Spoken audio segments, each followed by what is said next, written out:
All right, dear, well, ladies and gentlemen, I want to say I was going for something with like plebs and people, and I was like, well, plebs are people too. So it's like I don't know where I'm going with this, so let's just skip it all together. Yeah, that's the problem with the intros in videos, and you're now part of that. This is the trouble right there. We have Division 7 in our hands, the X-Zone against the Piss Pirates. I don't know, but that is probably a Polish name, but I think it's a little bit unlucky because it sounds like Piss Pirates.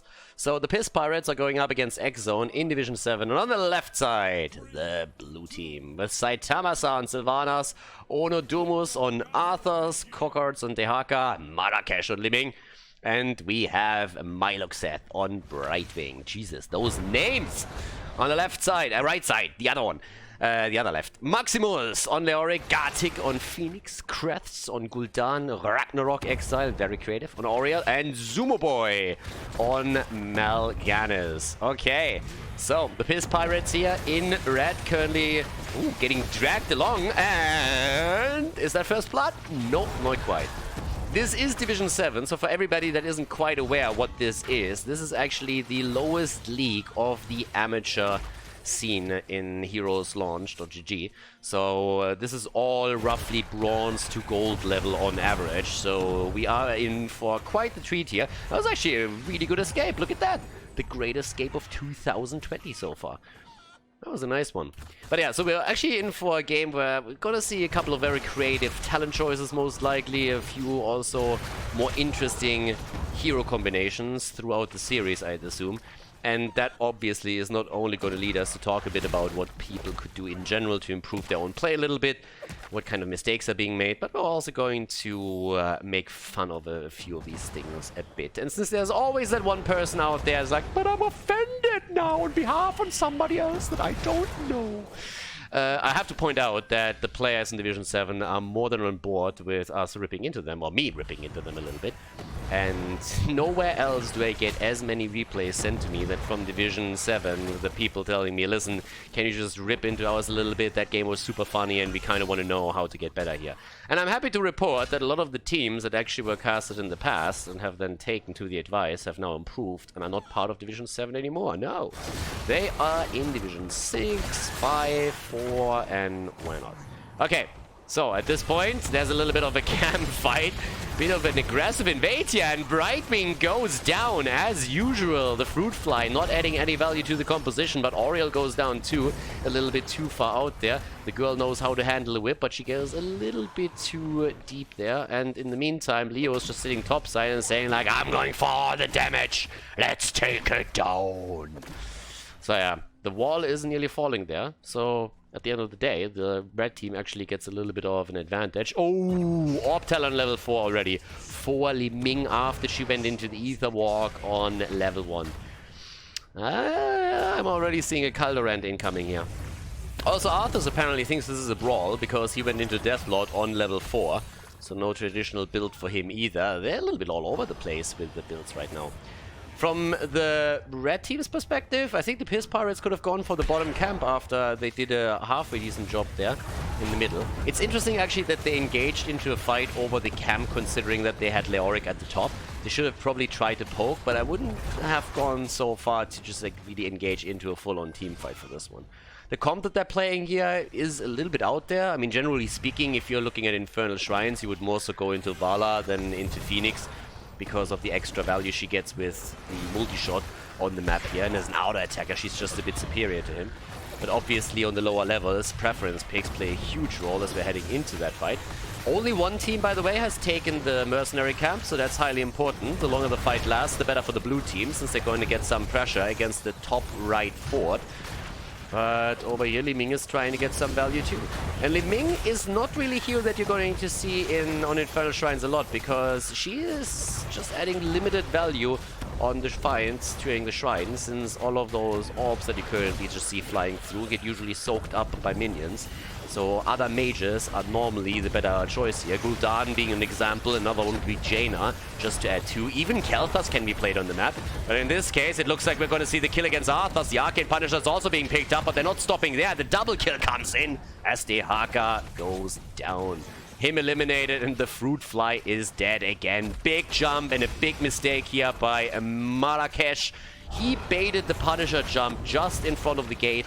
And therefore, once again, quick explanation. Every time you lose a Punisher, go behind the gate immediately. Don't give the Punisher a chance to jump onto you in front of the gate. If that happens, this is the follow-up. You lose more heroes, you lose the entire wall, the Punisher is still there. It's very difficult to defend him. And then your opponent is going to get max value out of objective number 1 and is likely going to walk away with the fort destroyed. And that's exactly what happened here. What X-Zone needed to do... Guys, they are getting murdered. Like, what the hell? The Haka goes down too. But what they needed to do is the old setup. You lose the Punisher and your first move is to move right here. Punisher approaches, you attack him from behind the wall, boom, he gets vision on you and he uses the ability, the jump, to jump over the wall, gets now attacked by everything. You have an easy time defending because the wall is also zoning out your opponent. If you fail to do that and the jump gets procced in front of the wall, then the jump goes onto a cooldown, and during that cooldown, your opponent can push with the Punisher. Damage is obviously not completely soaked by him. Fort or Keep doesn't even attack at all, so that's a huge problem here. Another problem that we actually have, now that we're talking about a few problems, is that level 7 talent. Zai's Vengeance is like, let's say it's a little bit meh. I want to say it's shit, but people have told me that I tell them too much what I really feel. I was saying in the past that I have problem expressing myself, but I'm working on it. But yeah, so the level 7 talent, if you're not picking Calamity, you're definitely doing it wrong. The level 4 talent these days is a little bit more adjustable, ever since Blizzard nerfed Dominance a bit more. But especially on this map, it's not even the argument if Calamity or any other talent on level 7 is viable. Quick hint, there is no other talent on level 7 that's viable except for Calamity, outside of playing Brawls or ARAMs. But if you pick this one, that in particular on this map, as I said, is going to give you very limited value because of those minions that will spawn on the objective. And that's where you're going to go for a lot of the fights anyway. So if you pick Li Ming, make sure that you learn how to play around Calamity. If you don't do that, then you're losing a lot of value of the hero. There is a reason why Calamity is the only talent that has been picked in 3 years of competitive Heroes of the Storm. The money horrify! Look at him! Damn, son, that was a great one. Please don't tell me. Okay, he goes down too. If he would have survived somehow, that would have been insane. But money horrify. And we actually have Resurrect now in play. This has been changed by Blizzard a little bit, so that's good. I have to give a shout out to the Leoric player, by the way. Not going into March of the Black King in Division 7 is a welcome surprise, so someone knows what he's doing. He goes into Entomb here, and I have to give kudos to that right away. Li Ming continues with the wrong build. She goes into Disintegrate here. That I can understand a little bit more. Now, again, it's not really the talent that you should go for. Disintegrate is pretty much exclusively picked when you go up against Nuburak because you want to burn down the cocoon as quickly as you can, and Disintegrate is fantastic for that. Normally you play around the Wave of Force. Then again, if you are a mediocre player on Li Ming, which the level 7 talent already indicates, then maybe you're not really capable of pulling any kind of crazy Wave of Force plays off. So instead, picking Disintegrate here, I'm not saying it's good, but at least it's a little bit more understandable. There is no excuse for not picking Calamity. Oh, Mass Syndragosa right now gets everybody lined up here. Problem is there's very little that they can capitalize on, and that's Syndragosa. I'm not sure if that does enough. I was also thinking that they would save it to try and push with the Punisher, but that's not the case here. They still get the kill against Gul'dan, though. Oh, and Li Ming gets value because Oriel just walks into the orb. Maximus at the top is already falling back, but they're sitting on 33 stacks against 13. Now, this is the thing that the blue team is doing way better. They're actually fantastic on this. Apparently, Oriel doesn't know that she can resurrect herself. Oh, no, actually, she does. Look at that. Yeah, resurrecting already as we speak. Now, here comes Phoenix. Nah, Salvo. That's a good one. Gets a bit of damage out, but they need to go for the Punisher, and they will. But the blue team does better on the Mercenary camps than the Piss Pirates. That's definitely true. Top side, that fort is now falling, and that is thanks to the camp that they took here. So this is definitely a bit of an advantage that they have. Then again, down here at the bottom, are they finally falling behind the gate? Doesn't seem like it. Nope. Instead, they're a little bit too slow on the walkaway. Jump gets immediately procced, and the Punisher jumps in front of the gate. Now it's on cooldown, and they can try and break through that wall. Leo is not here though. Leo has gone to the top and tries to defend that camp, and has to. jump gets finally procced over the wall, so that's exactly where it needs to be. But they should be able to break through that gate at least. That should at least be something. At the same point, 27,000, 28,000 actually now on the side of Liming, 24,000 on Gul'dan. 0 deaths on Liming 2. Ooh, that horrified. That didn't look good, my friend. Nope. 8 kills against 4. Leo still sitting at the top. And Maximus with a maximum damage output when it comes to Siege. Sitting at 73,000. And he's obviously also ahead when it comes to just simply experience. If you look at the experience amount, minion experience, heavily in favor of the red team at this point. And that matters. That is a huge deal. It's one of the reasons why they are 2 levels ahead now. It's not only the kills, as you can see, the hero kills is actually not that big of a difference. But now Leo is missing at the bottom fight, and for some reason the PS Pirates are still fighting. They have a talent advantage, but that doesn't mean jack shit if you have a 4 versus 5 going for you. And all of a sudden Oriel is dead again. I finally understand why she picked Resurrect. And I understand why some people don't pick Entomb. So Entomb misses, the Resurrect could be used again, and Oriel's just like, shh, don't tell them I'm here. Can Resurrect herself, or just wait another 15 seconds. Can sneak past down here. But apparently she doesn't want to. Save the cooldown. Save it. Oh my god, no. Oh, Liming is really mistaking this for an ARAM. Now, if the red team at any point is playing this smart, they will heavily target Liming now and really just drop her. Just imagine Phoenix getting a good ult through against Liming and maybe a little bit of previous damage. She would be so destroyed. Now, there are, of course, a couple of things that work in favor of the blue team, too. I've been talking about their mercenary camp awareness a bit earlier, and now they're actually even trying to steal this one away. I think that's a bad idea. But it's a trap! It's a trap! They have a global too. I was just about to talk about that, but instead we're seeing Phoenix getting destroyed. Yeah, you don't face check bushes. There was a great Dehaka video once. Here comes the Entomb. The problem is they need to follow an Entomb up with damage. Here comes Gul'dan! And that should be a kill against Arthur's. Arthur's down! And they go for the next kill. But they need to be careful. They're making the play for Sylvanas. At the same time, Dehaka is trying to make the play for Gul'dan. And they're gonna get a kill here too. Liming is dead, so is Sylvanas, and... no way. Not happening, my friend. But yeah, it was a nice try. It was a nice try. He definitely had them fooled for a few seconds here. Just before that little shenanigan setup up here to the top happened, I was actually about to talk about the fact that they have a global that they can use on the map, which in the late game is gonna give X-Zone a bit of an advantage here, but so far they can't really take a lot of use out of this. This is really just like, oh my god. Guys, this is a Liming build that you should never copy in your life. If you're playing that build, you're playing it wrong. This is a build that belongs into brawls and into quick match, and that's about it. In an actual game where you're trying to win, this build has no business. Going AWP build is horrible, already horrible enough, especially not picking Calamity, but Glass Cannon is definitely not something that you should ever do. Pretty much this build is just like, what this build is saying, this build is making a statement, and the statement is, I hope our opponent's team is really shit. This is what the statement is here. And if it isn't, then you're just doomed. Phoenix with another nice connect here, and there's also the Entomb. They're trying to make the play. There's the Drain. This could be a kill against the Hawker, and everybody's low. Just one Gul'dan, a good corruption through here, and everybody just falls.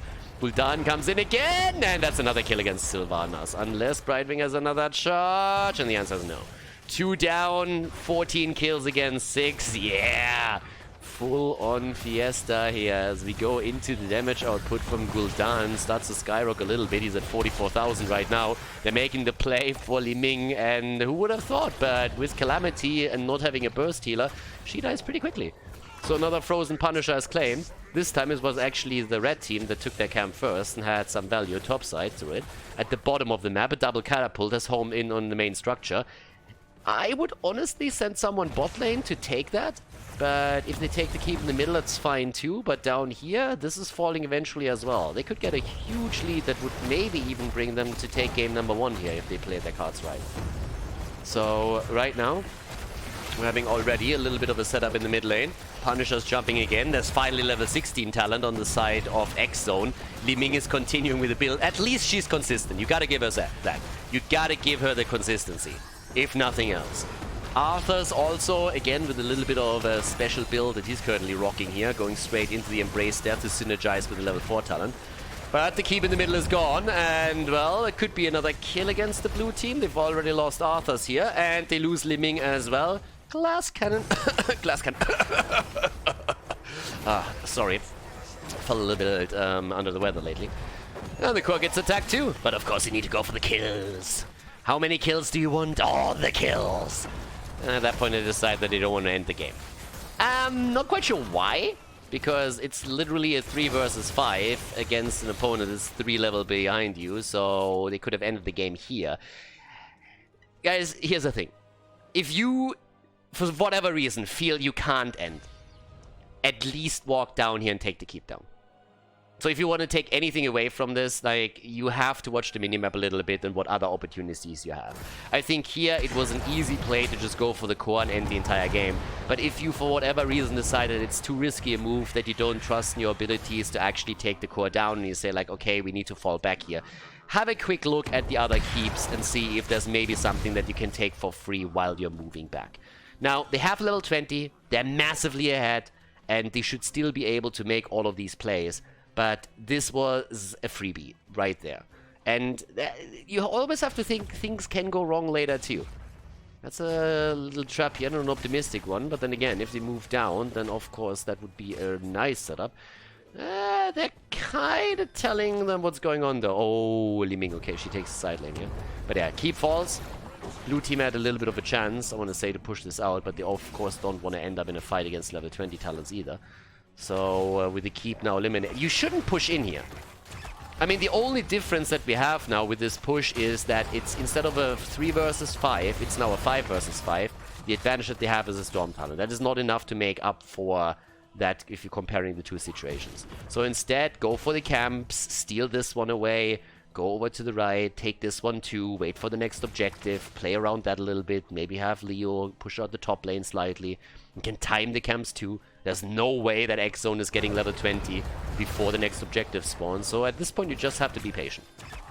It's honestly one of the things that in Heroes of the Storm is kind of difficult sometimes, to just give up and be patient. This is something that you shouldn't allow. If you have level 20, you can bully them a little bit. You can literally just take the position here and say, like, nope, that's ours. What are they going to do? Funnel in here against Leo buried alive? That camp should have never been taken. This camp is taken too early. Your play is, you take the camp, you don't cap it, you position heroes over here, for example, and out there. You take the opponent's camp down, then you take your own once that the shrine is activated, and then while we're having the objective on the bottom of the map active and being fought over, your opponent is starting to lose the top keep too. So they are in a loss-loss situation where they have to make a play. Talking about making plays.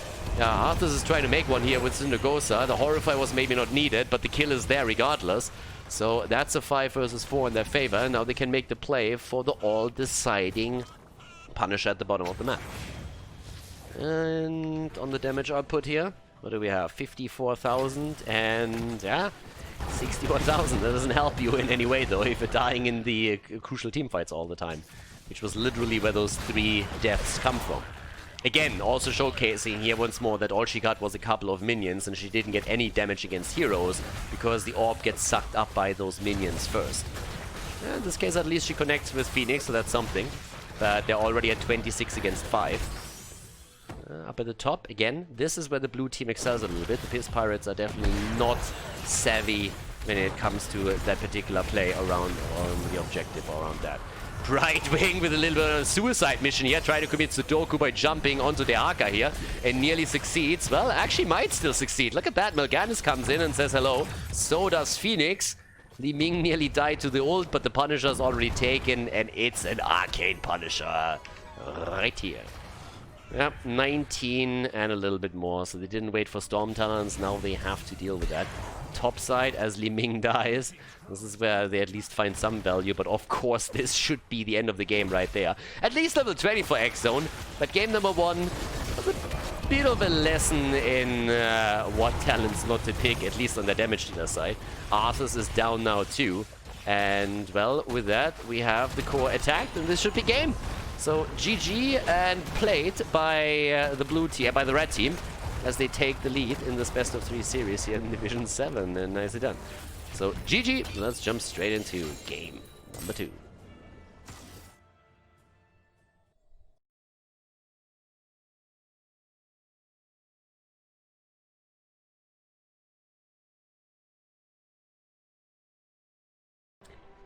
Game on! X-Zone is for some reason in the lead on the board. This is obviously wrong and it's going to get fixed in just a moment, obviously.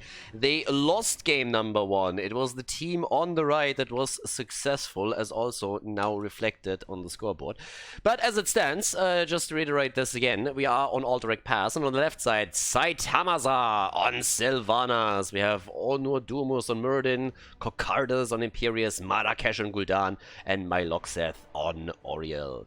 And on the right side of the map, Maximus on Varian, Gartic on Liming, Kretz on Greymane, we have Ragnarok Exile on Lucio, and Zumoboy on Nubarak. It's actually not really a horrible build necessarily. I gotta admit that I'm not really a fan of Nubarak these days, but the setup that they have with Varian and Liming plus Greymane is actually heavily designed to just get a lot of kills and win these team fights. The one thing that irritates me a bit when I'm looking at this composition is why the hell would you pick Lucio with this? Because if you are thinking about just sniping heroes, then you want to have a support that can lock the opponent down a little bit. And traditionally, that would be either Tyrande, which has fallen out of favor a little bit, or, as an alternative, Malfurion. You just follow this entire thing up, you get a taunt in, you get a root in, Nubara can provide an additional stun, and then Liming and Greymane have their target set and can go straight in for the execution. Always assuming, though, that Maximus knows what he's doing here and actually picks taunt on level 4. Which in this case I'm actually going to do, because he didn't go into the High King's quest, which is always a very good indicator that you have a Varian at your hands that kind of knows what he's doing. So the support is a little bit on the weird side. If you think about rotating on the map and bringing Greymane into a spot where he can take the structures down, then I like that idea too, that macro concept behind it. But then I would have probably picked other heroes with that. We have a fair amount of CC on the other side too, with Muradin and Imperius. Also, Gul'dan, of course, with nice damage during those fights. But it should become a bit of an interesting game here. And Lucio will see how much he can actually do. But the general thought behind this is actually a good one. They go for kill comp, and this is easy to execute. You can play that in Division 7 quite easily. I've been talking about this in the past a lot. You train that in quick match a little bit with your buddies, or in duo queues, you're just trying to go for that Variant taunt and then the damage setup, either with someone like Liming, Jaina, Greymane. Great heroes for exactly that. And so let's see if they can actually execute that. Here comes the moment of truth, the level 4. Oh, and Nubara goes deep. And there it is, taunt, look at it. Nice. Someone knows how to play the hero. Liming with an Orb Talent on level 4. I have high hopes for her picking Calamity here. Especially if you're going into a setup where you have taunt available. That's an insta-hit with Calamity right there. So, high hopes, high hopes. After game number 1, I need to have a little bit of a positive moment here. So we'll see how this is actually going to work out for them right now. I mean, at this point, a little bit of a look at the bottom of the map. Gartic is currently sitting there. Oh, also, health funnel. Look at that. Gul'dan. Is that Liming from the previous game? He's a bit out there with his build. I actually didn't really pay attention who the Liming name was in the last game, I gotta admit. So now up to the top. Yeah, Varian just moved back so they can assemble the team. That was kinda lucky here. For some reason, a few of these guys were just asleep on the job and nobody really went in for it. But here comes the early channel. And comes the attack too. A couple of the heroes aren't even there yet. Guys, you don't want to fight a 3 versus 4 or 3 versus 5. Yeah, Sylvana, it's nice. That's the quick match value that I'm used to. I'm solo laning, boys. Keep them busy. I got this. Jumping in and trying to take the lane down by herself. Guys, I only need 2 hours, but I'm going to finish them off. And in the meantime, the fight is happening right at the top of her, but she doesn't care. Muradin goes down, so does Imperius, and they're just losing hero one after another. Yeah, specialist syndrome, that's what we call that over here. We've all seen those Sylvanas, those Zagaras, those Nazibos in our Hero and Storm League games that just went for it and said, like, I got it! Look at my siege damage! And that's one of them. So, one thing that I have to point out is that somehow X-Zone, despite the fact that they just lost 2 heroes, still managed to get the Raiders over here. So they have some nice pressure going for them now. Level 7, please, please, please. Yes! Thank you! God, take you, my boy. Calamity taken. Li Ming player who knows what to claim on that talent. Sylvanas gets attacked. Li Ming doesn't really follow up on it though. That was a perfect moment to use Calamity, I might just add. And in the meantime, we have to push through the middle. So despite the fact that the red team is getting the kills, they're not really focusing on the objective as much as they probably should here. The Nubara comes in again, gets the stuns through, whereas the Greyman engage when you need it. He just sits in the back line and goes for the pew pew pew. Muradin, by the way, for a bit more of a damage setup with this level 4 talent choice. Went even on level 1 into block. Now, very afraid apparently of that Greymane, but I gotta admit that I would have normally expected him to go for a little bit of a different talent. You don't see a block Muradin all that often, even against Greymane. So the fort in the middle has at least been taken down, and they're going back to what they did previously, trying to get the Mercenary camp. Yeah, off to a little bit of a shaky start. The kills for the red team, objective taken by the blue team, so it's at least during the first objective a little bit more even than the previous game. Camps get now claimed by both of them. Skullcracker even on level 7. I gotta say that the the blue team has some interesting builds there. And that's a kill. Yeah, Li Ming firing away here and going for the solo against Sylvanas. Nicely done. So now we have 3 kills against 0. Gul'dan went down and was saying, hey, I can maybe do something about that, but not quite that much. Middle of the map, also a bit of a brawl as the camps collide, and both of the teams are trying to take the opponents down as quickly as they can. But he has level 10 abilities, and that's the setup. Yeah, a little bit of a taunt up at the top. The 2 of them fighting again in a 1 versus 1, as Varian usually wants someone else to help you out if you're going for a taunt. The quick rotation from Greymane, for example, to the top might help with that. And he actually went into Warbringer for this one. Okay, that's the one where I say like, maybe not so much. But look at this. Even Wave of Force gets now picked by Li Ming. Now she just has to prove that she can also use it. Avatar, Wailing Arrow, Resurrect again for Auriel. Aegis these days is just out of fashion and not really being used anymore. And we have the sound barrier. Okay. Nobody wants to high-five Lucio anyway, so I can absolutely understand that talent choice. It's always awkward when you're going for the high-five and nobody responds to it. Talking about responding to things, for some reason the red team is not really a big fan of responding to objectives. They're always a little bit too late and they give the opponent the upper hand here. And someone has to channel that eventually. Don't tell me they're losing that again. If they get kills again but lose out on the objective, then I don't know what to say. Here comes the Horrify. Already kill against Sylvanas. Lucio is on the run. And they might be able to get that finally. But here come the kills. Muradin is down now too, and they go in again. Guys, look at these setups. You have the taunts, you have the stuns. It's just exactly what you need to do here. And 6 kills against 0 show you exactly what you can do with a good Varian setup with some burst damage behind it. Exactly this here. So yeah, nicely played. And Varian could actually do the exact same thing again. If they just start to go in that deep once more, one quick engage and he can set another kill up for them. I don't even know why he's the one channeling. He shouldn't. Let Lucio do that shit. You walk over here. If you get another taunt against someone, that's a kill, bro. So they could have gotten another kill here for sure. I mean, 100%. With the way that Auriel and Sylvanas were positioning themselves, there's the damage already against Markash. And Gul'dan! No way! He actually gets out. Auriel gets away too, God knows how. Yeah, that setup wasn't perfect, but they have another cocoon setup if they want it. They go for Imperius, they take him down. Muradin is on the move and gets away somehow. Nah, Greymane with a kill. But I honestly don't know why he didn't use his cocoon.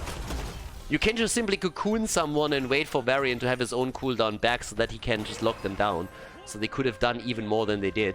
But I still want to say kudos to the red team for actually playing a combo that has, you know, a little bit of an idea behind it. You look at that combo and you know exactly what they're trying to do.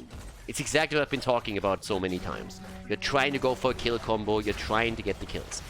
Doesn't mean that you win the game necessarily, but as long as you execute it well, you should walk away with a kill advantage. And so far, they're doing a fantastic job with this. I mean, the blue team is struggling. They haven't gotten a single kill yet. Sylvanas is currently defending at the bottom.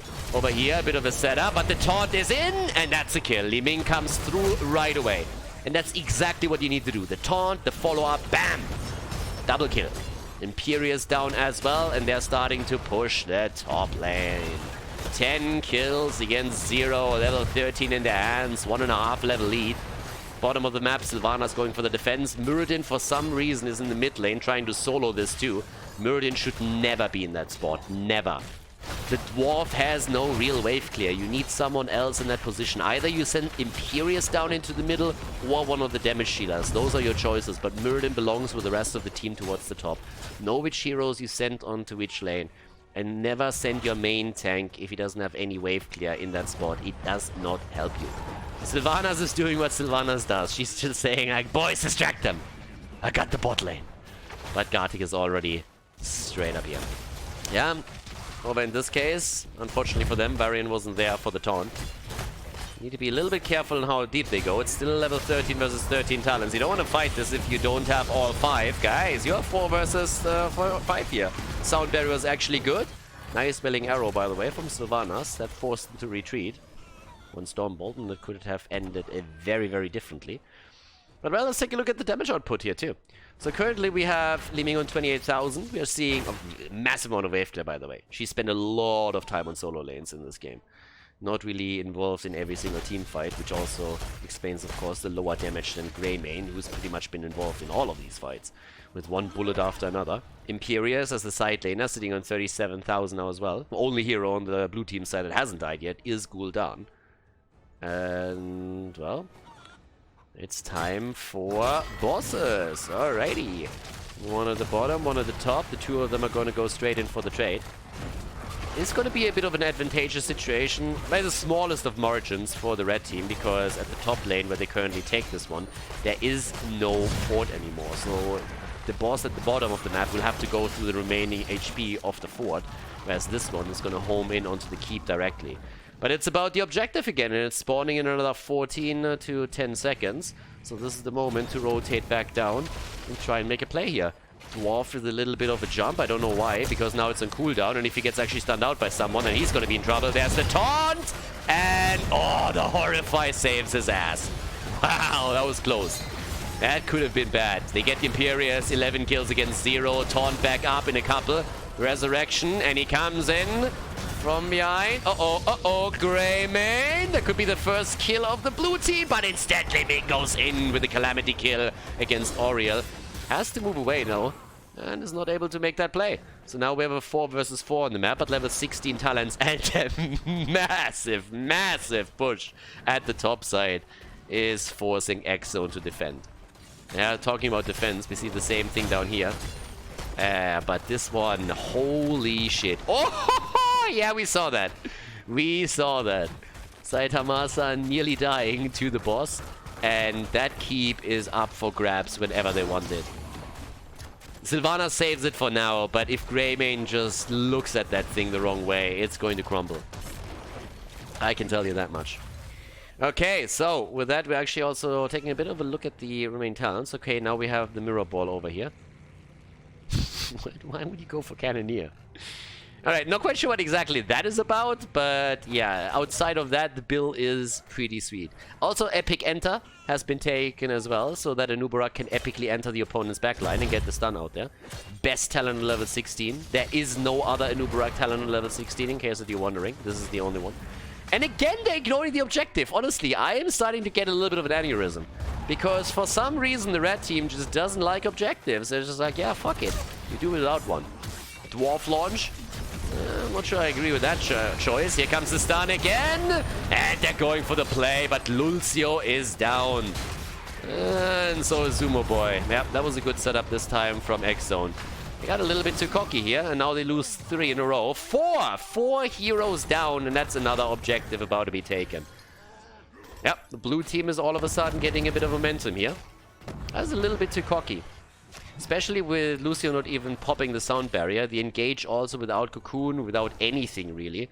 So they just funneled into the choke point over here and took the entire damage output from Gul'dan. Horrify on top of that, and you have a problem at your hand. Can't just simply funnel into a choke point like this. This is a problem with you being this heavily ahead in kills. You think you are invincible and you think nothing can happen anymore, and then all of a sudden you lose 4 heroes and your opponent draws even an experience. Bam, there you go. Also, together with this, if you look at the minion experience, the blue team is actually ahead. Because the red team has been rotating as a 5-man quite a bit. And this is objective number 2 now in the hands of X-Zone. So, yep. Just you getting kills doesn't mean that you're also winning the game. You still need to care about the objective. That's one of the big things in Heroes of the Storm. And so far, red team hasn't really done a fantastic job on that end. They are great with the kills, and I love the kill setups that we're getting from them, but they need to follow that up too. And I also have to come back to my criticism of Lucio as a pick in this composition. Malfuri would have done so much better here.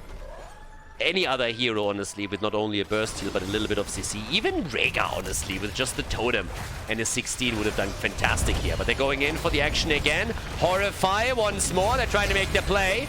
Maximus needs to be careful. Keep in mind, he has the wrong level 10, so that takes a little bit of a survivability away too. But they still get the kill against Imperius. The follow-up, and this time the sound barrier was absolutely on point. Maximus is a bit low, and Lucio does not have enough heal power for this one. No. Oh, careful. Okay. Survives for now. He actually makes it happen. Just for a second. At the bottom of the map, though, the keep is down. Yeah, that objective hurts this late in the game. It's 14 kills against 6, but they're losing the keeps. They haven't taken the one at the top yet. And if you lose the objective over and over again, this is what happens. Again, you need to capitalize on kills. You always need to make sure that if you win team fights, if you take kills, you need to capitalize on this. Nobody gives a shit if you have more kills than your opponent at the end of the game. What matters if they took down the core or not. And in order to do that, taking control of the map and taking the structures down is a huge advantage. So right here, that's exactly what we're getting. Let's go. Here comes the attack against the keep itself at the top. Maybe they can get a kill there. Cocoon, finally, I like it. Alright, stun Seba, epic enter, and the Horrify save. Yeah, Gul'dan making it happen again, just as the taunt came through from Varian to net another kill for them. Greymane wasn't there, so he couldn't add his own damage, but the fight might still continue as they're going for Imperius once more, and that's the kill! Greymane for the last hit. Muradin might also be in trouble here. Needs to be cautious. They're waiting for the cooldown on taunt to come back so that they can go for another kill, but again, the whip and the resurrect came through too! Good stuns from Anubarak, and he re-engages immediately. Taunt is back up in a second. There's a sound barrier, but Anubarak is now in trouble, and he goes down. Well, Sylvanas is starting to deliver, and so does Gul'dan. They should actually target Gul'dan a little bit more with these attacks. 20 dropping first into the hands of X-Zone. And they go for the boss at the top lane. These bad boys are starting to gain a little bit of momentum. Muradin.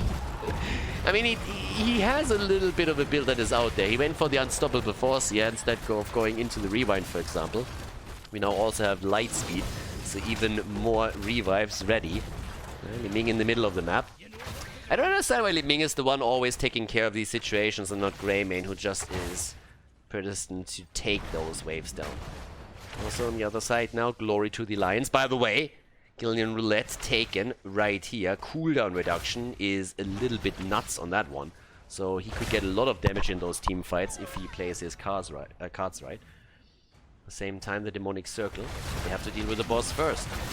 So let's check that out. Bot lane. Varian was defending that for some reason. But as long as it takes the catapults down, it's fine. This one, you don't even have to defend it anymore. Just leave. It's not going to take the core down by itself. Core regenerates anyways. And yeah, so they can actually move away from this. The problem is that at the bottom of the map, now that they're a bit too late, the blue team is already about to finish the second boss. And yeah, this is starting to get a little bit nasty.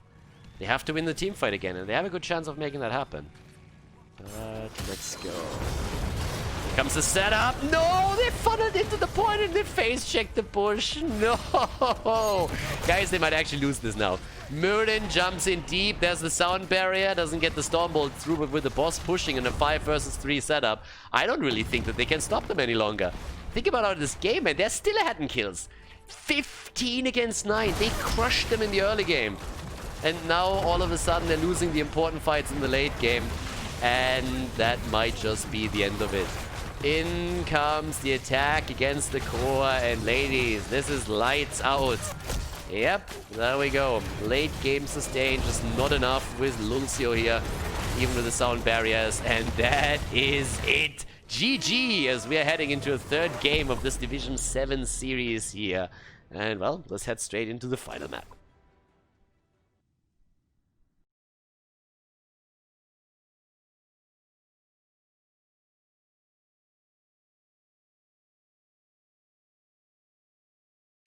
Game on, ladies! Well, the Piss Pirates, a little bit unfortunate in game number 2. Looked good for a long time. And then they actually got murdered there towards the end. So, yeah, that was a little bit weird. They had a massive kill. Not only Kalthas on this map, but also Convection. Okay, he's definitely out there with that build. But yeah, the red team definitely getting a little bit crushed there towards the late game. Felt like they got slightly overconfident when they walked away with 10 kills to 0 and got punished for it later. But now, nearly the same combo for them. This time they go up against Saitamasa on Lunara, Marrakesh on Kalthas, Milo Seth on Brightwing, Kokardas on Imperius, and Onodurmos on Arthurs. On the right side, Maximus on Varian. Yeah, I think I've seen this movie before. Currently have Gartic on Liming, Zumo Boy on ETC, Ragnarok on Anduin, and Kreths on Greymane. So if you actually look at the setup, it's a really similar combo. The key parts of the team composition are pretty much the same that they had before. We're actually having Varian for the taunt and the follow-up from Greymane and Liming. And this was really successful for them in the last game. It just felt that they never capitalized on those kills the way they should in order to set themselves a little bit farther ahead in the game. So we'll actually see how this is going to work out. But now we also have an additional stun follow-up with, well, ETC, who's great on this map too. So no Anubarak. And, dare I say it, a proper healer. Yeah, Andrew might cry a lot, but still, he has a couple of really sick plays, and I'll take that crybaby over Lucio any day of the week. Interestingly enough, we have still that Karazim with Convection, and that immediately makes this entire game about one question, and one question only. Does Kalthas actually complete his level 1 talent? I mean, again, even if he completes it, it's just better if you're going for a bit of a shield here and you pick Mana Addict. But it's just so weird to me that we now have Kalthas picked on this map, whereas on Infernal Shrines they picked Liming. That makes little to no sense. It should be the exact other way around. You pick Kalthas on Infernal Shrines in Liming on this one. Liming obviously in this case taken away by the red team, but still. So really interesting setup here. Now, well, as we're actually talking about all of these things, another point that is also kinda important here is that we have, in this case, still Brightwing here for the team in blue. And together with that also Lunara. You kind of want to have a little bit more burst heal, especially when you're going up against this combo, so I'm not really sure if this is going to pan out for them the way that they hope. But once that level 4 drops, and I have no reason to doubt that Varian goes into taunt again, we should see a lot of those aggressive plays by the red team again, and let's see if they can actually pull through in game number 3. And again, this is the final map. This is a best of 3, obviously. So, with that said, there can only be one winner. Okay, so with that, top side, that's actually where we're currently now seeing Kokardas against Maximum, still in the 1 versus 1. There it is, taunt is taken. Also, with level 4, we have now the Blossom Swell for Lunara. And the problem that Lunara has is that she doesn't really have the best hit point pool, neither has Kalthas if he doesn't go for Mana Addict. And that usually doesn't mesh really well with taunt plus burst damage from Greymane and Liming. So I gotta say that both of those guys are kind of ballsy. What the hell is that? Mana tap also taken. Okay, one step to sustain apparently here in the middle fight. And Arthurs is going for the same build that he used in the previous game, I might add. And game number 1, if I'm not mistaken. So, generally speaking, I feel like the blue team definitely needs to do a little bit research on the traditional meta builds. I mean, again, meta builds are meta for a reason. Just proven to be the strongest builds, and you kind of try and play around that a little bit. But in this case, we have some setups just out there. Brightwing, by the way, going full on polymorph. trying to deal with, well, either Varian or Varian, I suppose. But here comes the setup. Power Slide is already in. There's the pushback, and they had some serious damage onto the front line. Lunara, on the other hand, doesn't care about any of that and goes straight towards the Immortal. And if we learned anything from game number 2, it's that the red team is not really that interested in objectives, or are not really always on point when it comes to fighting for them. So now we have another setup with a stun. Oh, the taunt into the Immortal stun! And the Grey main damage. The kill is in, and that's the first one right there. One kill through at the top. A little bit lost. Yeah, someone was typing. I know that move. Standing still on lane. I know what you're doing. Well, and they should also have the earlier level 7 if they actually continue that. Nice connect again from Liming. Okay, ETC is buying them as much time as they can, and they take the halftime show for now. The blue team, that is, by the way. So the blue team was still able to get that. Interesting enough, they're still trying to race this. I don't think they can, but they're trying to. First Immortal is very likely going over to X Zone, despite the kill that we saw earlier. And yep, that's what's happening here. 9 stacks now on the Convection, I might add. Level 7 talents aren't in just yet. They're trying to go for the globes, and this one is going to travel topside. ETC needs to be careful. Tries to slide out, but he's in trouble. In a lot of trouble at that. Anduin, can he maybe go in for the heal? Yeah, that's the trade save. Okay, nicely done. Now they move towards the top of the map. And in we go. Our little father and son team is now heading towards the top side. Varian is finally starting to take charge because he's so embarrassed about the, well, let's just call it what it is. The whiny nature of his son that he just finally has. Okay, I need to come in here and put a very manly example into the game. And that's exactly what he's trying to do. Anduin, acting like the man he is, going into the battle with both blades, actually one blade and one shield equipped, and still going straight in for the taunt. He shouts back to his son, "You see? That's how you use the sword. You stick him with a pointy end. Have you learned nothing from Game of Thrones?" Ah. And Anduin's just there, but I was watching Gilmore Girls. I mean, great show, by the way. So 7 against 8, lead in experience for X Zone. Here we go. Anduin, after he showed, Varian, after he showed Anduin how to use the sword, has traveled down to the bottom of the map, but apparently Anduin has still not learned his lesson, is still carrying it on the back of his head. In comes the kill against Greymane, and that might not be the only one. They're trying to get a kill against ETC too, and they get Liming. Look at that Kel'Thas. The damage, all the damage. And living bombs, of course, everywhere. 15 stacks now on Convection. I can't believe that they're not focusing him a little bit more now that they have level 4 Taunt and also the Calamity on level 7 for Liming. And at the bottom of the map gets also attacked. That provides another stack for Kel'Thas, who's now sitting at 16. Top lane fort is about to fall. And I gotta say, X Zone is starting to get a lot more momentum in this. It's not really a kill-heavy game, at least not up to now. 2 kills against 1. But so far, X Zone is doing a lot better than in the previous one. So we're gonna see. Well, Maximus is a little bit frustrated, and I can understand that too. If I would show my son 50 times in a day how to use a sword and he still doesn't get it, then I would be frustrated too. But there's only so much that he can do, Varian. At some point, you just have to say, like, look, hey, fuck it. If he wants to throw light around, then let him throw a light around. To each their own. You do you. You do you, Varian. You just go in. Love you the way you are. 10 against 9. That's the big deal now for X Zone. That's pretty much a freebie on at least the halftime show. Might be able to get even a little more. Ah, Pyroblast! Nice! We're going for all the memes now. Okay, so Kel'Thas decided that going Convection wasn't enough. He needed to drop the Pyroblast too.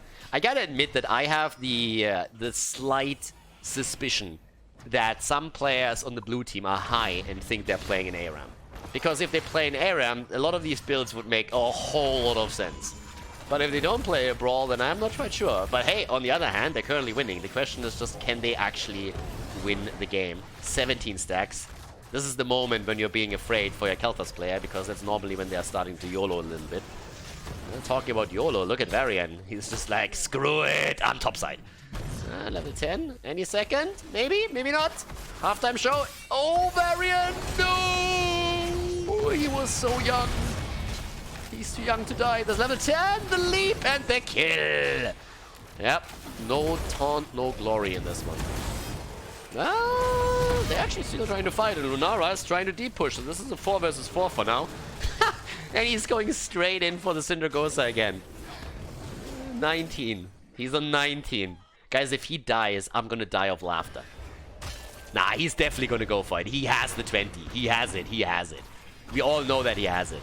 At this point, you just go for the choke point. Oh god, please get immortal stunned and die. No, no, no. There's one in just a moment. Party time!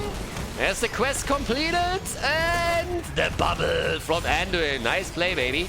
And Arthas goes down. Arthas dead, and well, there we go. There's another quick kill against Li Ming this time, so 1-for-1 trade. But just continues. Quest completed, time to feed, baby. Brightwing also dead, and that's 4 kills against 4 now all of a sudden. Even experience again, and the red team says, well, we still have our gray main, so let's go and take the immortal. Straight in. Straight in. Take that down. This is the only talent where I'm just a little bit like weirded out, like Warbringer the entire time for him could need the additional shield there. I have no idea what he is doing. Is that what they call buying time these days? I have also no idea why he is still alive. He should have fallen a long time ago. Blue team actually still won this, so there's a lot of stuff that I don't understand here. Did Brightwing just take it? Ah, Brightwing and Lunara. Okay, thank God. For a second I thought they let the fruit fly take down the immortal. But Imperius should have died, and the team on the right side could have dealt with Lunara maybe a little bit better, but either way, it's X-Zone who ends up with another immortal in their hands. So far, so good. So with them now being able to make the plays, maybe they are able to go through another fort. Varian is at the top of the map again. And that means that they are fighting a 4 versus 5 at the bottom of the map. So let's see. Here we go. There's a lot of damage that you have to dodge out. Circles everywhere, and Sumo Boy doesn't like circles. Who doesn't, Heroes of the Storm? It's the first thing that you learn to dodge, circles. Ah, well, everybody except for Anduin, of course. Kokodas, stun set up, alright. Varian is still playing at the top with the food. Trying to get the experience, of course, for the team. Charge! Yeah, but the immortal is taken down at the bottom of the map. There, on the other hand, is Syndragosa, and oh, yeah! That's that low hit point pool that we talked about earlier. An orb to the face, and oh my god, isn't that considerate? Look at him, he spreads the love. Oh, I have a living bomb. Do you want one too? Pyro value! Nope. Nope. Kelva's just sitting there like, aww. Yeah, I'm sorry, but she didn't go into glass cannon. That would have made that play a little bit easier. Didn't even pick Illusionist at this point, by the way. Yeah, could have increased this. Now Illusionist is in. Quick picks would always help. But let's go. We have now Brightwing also with additional talents. Both of the teams on 13. 34,000 for Li Ming, 27,000 on Kelthas. Ah, Shalalore. Salami. Yeah. He makes the best pizza orders. Okay, random bullet into the bush. Why not? Oh, it's party time! It's a party! But as it turns out, Anduin and Greymane weren't invited, so both of them are dead. And oh my god! Yeah, Varian is dead too. He sees his son die in front of him and he just says like, well, there's no reason to live for me any longer either. Let's die. Now they're going to be back though, but bot lane needs to be dealt with too. X-Zone is actually just controlling the map all over the place here. It's pretty fantastic. They're doing really well on this, and I am a bit amazed, I gotta admit, because given their setup, especially those backliners and the fruit fly, this setup should just demolish them in team fights, but it feels like there's never really the right angle for the Piss Pirates to get anything done here. And they have to really step up their game a little bit, because that's another half-time show for free. And if they don't fight for this one, that would be a third immortal that walks towards their base, and this time it's probably gonna be a keep, if they don't pay attention here. And they're not even fighting! What are you guys doing? They know how to take team fights, but they definitely don't know jack shit about objective, it feels. They had so many chances here. They go for a kill, and I think they're going to get this one. The problem is they're going to lose out the objective again because they went in too late. They're trying to follow up kill. They get another one. The taunt is true, and that should be a kill against Arthur's. Maybe even more if they chase them down here. Another taunt in a second. It's a bit of a slow, and down goes Bambi's mom. There's always this discussion if it's actually bad. Don't spread it. Don't spread it. Little shit. Cry me a river. Oh wait, you did already. 16. 7 versus 7 kills. They're getting there slowly. I mean, they're winning these fights, but yeah. I honestly don't understand why he goes for the cooldown reduction here if he doesn't go for the level 1. I mean, if you go for the cooldown reduction, you kind of want to have that. Is it really about the slows? I mean, is that really the play here on level 13 for him? Not quite sure. But they have an easy defense now against the Immortal. They obviously have to fight for level 16 before they can take an actual battle, since you don't want to fight with a talent disadvantage. But now we have also the Fury of the Sunwell, so Khaldor is going to get a bit more value. He's already sitting at 36,000 damage. Behind Li Ming, granted. But yeah, they're at the bottom of the map now. You shouldn't stay here, boys. At least not too long. Ooh, Bullet actually connects. Oh, the distance here. ETC, he has the mosh pit up. There we go, party time. Yeah, that one was a little bit telegraphed, so that one is interrupted quickly, but Arthur's is still split from the rest of the team, and that's all that they needed to do. Arthur's split, and that's a kill, and that's a level 16 talent, first of all, and it's a 5 versus 4 in their favor now. It's interesting that nobody took down the catapult, literally the only thing that can seriously harm the keep. They get taken down by the minions. Winions for the win. Okay, cam taken. And now they can maybe take a few structures down. I mean, honestly, they finally need to take at least the wall down here. Next objective would be nice too, but of course by then Arthur's is going to be back. And Arthur's in his Syndragosa, just imagine him actually playing this out with the Army of the Dead. He would just be so much more sustainable at the front line. And then we go. Top lane, one catapult. That's a problem. Yeah, they need to send Greymane onto these lanes a little bit more often. It always felt a little bit weird how they are setting the side laners up. They oftentimes just send Varian in there. Another bullet connects. Greymane hits a lot of those. And here comes Syndragosa. Okay. Li Ming immediately teleporting out a bit to put some distance between her. But the kill against ETC. 8 kills against 8. This last game is incredibly close, by the way. I mean, I gotta admit. And of course the Immortal is spawning another 7 seconds. I mean, it's insane. It feels like the blue team is just so much better when it comes to objectives. The red team is looking for kills, they're looking for brawls, they're roaming the map, and especially in game 2 they did fantastic on that end. But when it comes to the objective, their timing is always off. They're never where they need to be. They're not at the objective when it starts, the halftime show switches over, they have level 16 already in their hands, or well, sorry, not 16, but even talents with their opponent. They still don't go for position. Now they're a little bit quicker here, but even here, they might just not get it, because the blue team is already in position previously. Okay, halftime show again.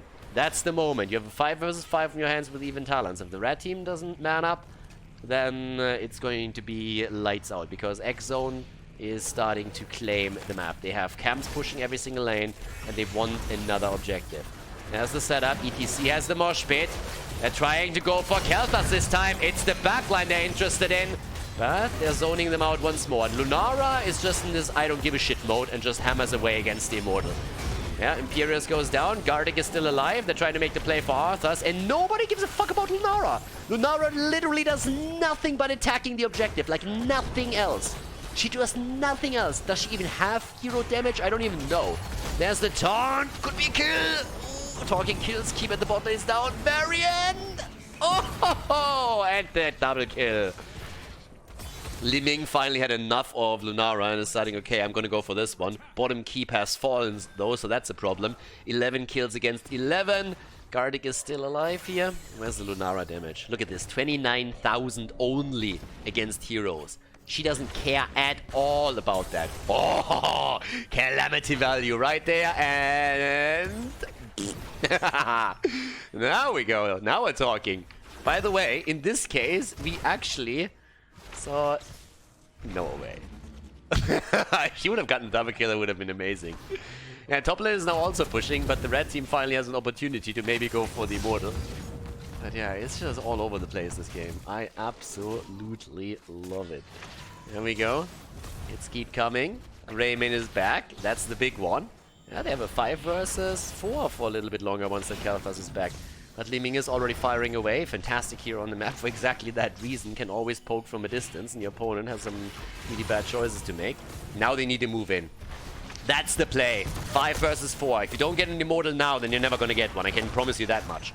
There's a double catapult on the bottom of the map, I might just add, so that's a bit of an issue.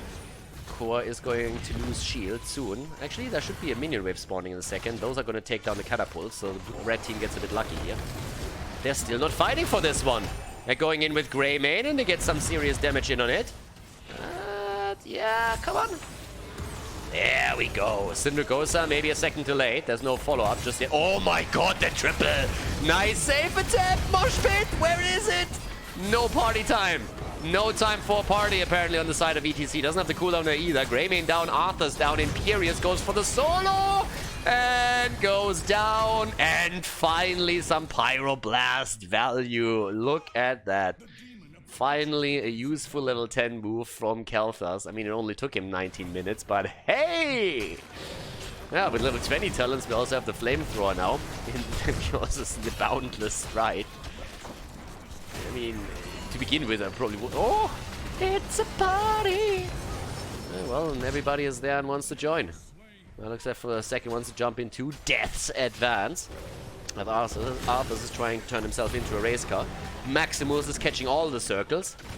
And the team, with 3 heroes still remaining, could actually go for that keep. They should. I don't know why they're hesitating this much. Guys, you are playing a 3 versus 2 right now, and one of those heroes is a fruit fly. If you go in right now, that keep is yours. I have no idea what you're afraid of. You need to move back once these guys are back on the map, but still. Okay, they're gonna get the keep. But damn, they could have been way more aggressive here. 3 versus 2 with an immortal pushing for you, and they are just scared. I mean, okay, let's be fair. It is game 3. It is a very close game, and you want to win the series, so yeah, they're probably a bit too on one side. Yeah, I would... okay. We'll take the camp. They're still staying, though. I'm not quite sure if you should stay.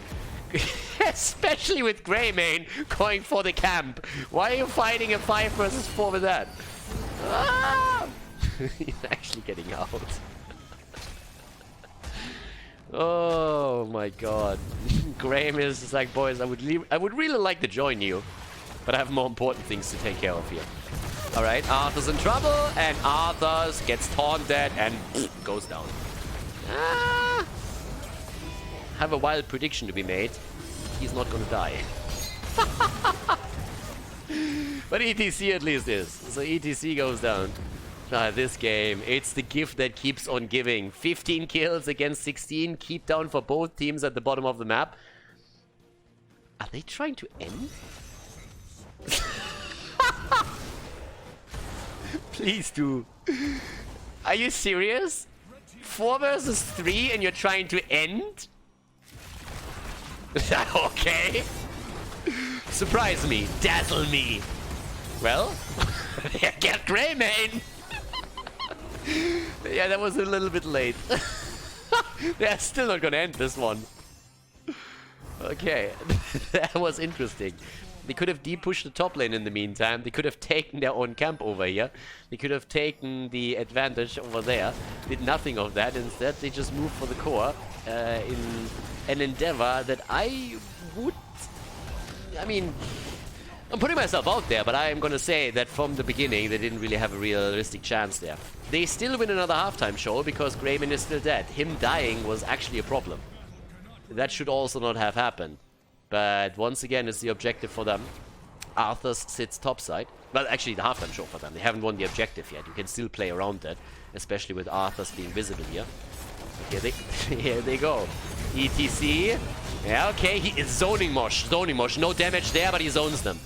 Actually, and win! Oh, Lara! Oh, they're fighting without Greymane, and they're actually winning. It's a 4 versus 5, and they're winning it. Li Ming comes in with a bit more damage connected. Imperius is down. ETC gets wrecked. And the Death Mosh kills them all. 3 heroes down. It was all part of ETC's ingenious master plan.